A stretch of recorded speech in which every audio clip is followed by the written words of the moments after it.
ओतूर डुंबरवाडी टोलनाका रस्त्याचं काम पूर्ण होईपर्यंत टोल वसुली थांबवावी, आमदार शरददादा सोनवणे. ब्राह्मणवाडा प्रतिनिधी. नारायणगाव येथे नुकत्याच झालेल्या दुर्घटनेच्या पार्श्वभूमीवर जुन्नर तालुक्याचे आमदार शरददादा सोनवणे यांनी आज नारायणगाव, आळेफाटा आणि ओतूर परिसरातील महामार्ग आणि अपघात प्रवण क्षेत्र भागांची पाहणी केली आणि या दौऱ्यात त्यांनी दुर्घटनास्थळाची पाहणी करून आवश्यक सुधारणा करण्याचे आदेश दिले. अपघात प्रवण क्षेत्र भागांमध्ये तातडीनं उपाययोजना करण्याचा आग्रह. दुर्घटनाग्रस्त ठिकाणांवर आमदारांनी पाहणी केली असता 3 प्रमुख अपघातात प्रवण बिंदू हॉटस्पॉट ओळखले गेले आणि या ठिकाणी तातडीनं डिवायडर बसवण्याचे आदेश देण्यात आले आणि त्यांनी सांगितलं की नागरिकांच्या जीवित सुरक्षिततेसाठी अपघात प्रवण ठिकाणी डिवायडर आणि आवश्यक उपाययोजना तात्काळ राबवाव्यात. ओतूर आळेफाटा रस्ता आणि टोलनाका प्रश्न. ओतूर येथील डुंबरवाडी टोलनाक्यावर आमदारांनी भेट दिली. तेथे त्यांनी टोलनाका अधिकाऱ्यांना नागरिकांच्या समस्यांबाबत स्पष्ट सूचना दिल्या आणि त्यांनी आदेश दिला की जोपर्यंत ओतूर आळेफाटा रस्त्याचं काम पूर्ण होत नाही तोपर्यंत नागरिकांकडून कोणताही टोल वसूल करू नये. तसेच टोल नाका बंद असताना स्थानिक कर्मचाऱ्यांचा पगार सुरू ठेवावा. पोलीस अधिकाऱ्यांना विशेष निर्देश. दुर्घटनाग्रस्त भागातील वाहतूक आणि सुरक्षिततेबाबत वरिष्ठ पोलीस अधिकाऱ्यांना देखील सूचना देण्यात आल्या आहेत. महामार्गावरील वाहतूक व्यवस्थापनासाठी अधिकाऱ्यांनी तातडीनं कार्यवाही करावी अशी मागणी करण्यात आली. नागरिकांसाठी सुरक्षेचा वसा. आमदार शरददादा सोनवणे यांच्या पाहणी दौऱ्यामुळे नागरिकांमध्ये समाधान आणि विश्वास निर्माण झाला आहे. या दौऱ्यादरम्यान त्यांनी स्थानिक प्रशासन आणि संबंधित अधिकाऱ्यांना ठोस उपाययोजना करण्याचे निर्देश दिले जेणेकरून भविष्यात अशा दुर्घटनांना आळा घालता येईल. महामार्गावरील हॉटस्पॉट भागांची सुधारणा, टोलनाका व्यवस्थापन आणि रस्ते कामाच्या पूर्णत्वासाठी हा दौरा महत्त्वाचा ठरला आहे. आमदारांनी केलेल्या सकारात्मक हस्तक्षेपामुळे नागरिकांच्या सुरक्षेच्या दृष्टीने प्रभावी निर्णय घेतले जातील अशी अपेक्षा आहे. कंपनीचा पण नाही विषय असा आहे. आजपर्यंत मी 20 वर्ष काम करतो तालुक्यामध्ये.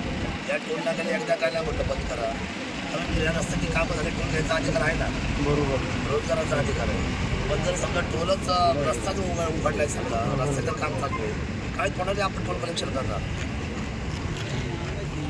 किंवा आता समजा तुम्ही म्हणता की मॅनेजमेंटनी ते तुमचे ॲम्ब्युलन्स बाहेरून आणून पाठवलेली, लोकल ॲम्ब्युलन्स घ्या ना, साध्या इथल्या माणसाच्या, त्यांना रोजगार द्यायला.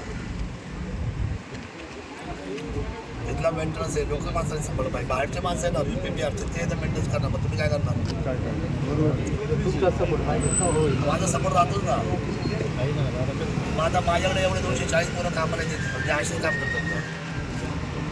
प्रत्येकाला 50-40 हजार पगार आहे माझ्याकडे महिन्याला. असं केलं त्यांच्या पगारसुद्धा मीच ठरवतो त्याच्यावर बैठक करून. आता इथं तुमचं चाललं, आम्ही काही लक्ष नाही घातलं. पण मला हे पहिल्यांदा असं कळतं आहे की तुमच्या थोडं सेन्सिटिव्ह भाग पाहिजे. आपण संवेदनशील आहोत. ज्या वेळेला हा संपूर्ण भाग आपण ओपन केला आहे, मग आपल्याला काय अधिकार आहे फोन घ्यायचा, तुम्हाला पण कळलं पाहिजे ना. अरे असं कंप्लेंट किती लोकांची रोज हे झालं ना बरं का दादा. एक वयस्कर माणूस ओतूरचाच होता, मी इकडून येत होतो.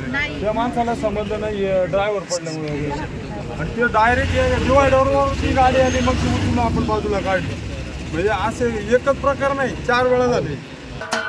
महाराष्ट्राचे सर्वमान्य दैनिक समर्थ गावकरी अहमदनगर, पुणे, नाशिक, जळगाव, धुळे, नंदुरबार, सोलापूर, कोल्हापूर, सांगली, सातारा, मुंबई, ठाणे, पालघर, रत्नागिरी, रायगड, सिंधुदुर्ग, नांदेड, उस्मानाबाद, बीड, औरंगाबाद, नागपूर, गडचिरोली, भंडारा, गोंदिया, अकोला, यवतमाळ, बुलढाणा येथून एकाच वेळी प्रसिद्ध होणारे एकमेव दैनिक, सर्वसामान्य जनतेचे खुले व्यासपीठ.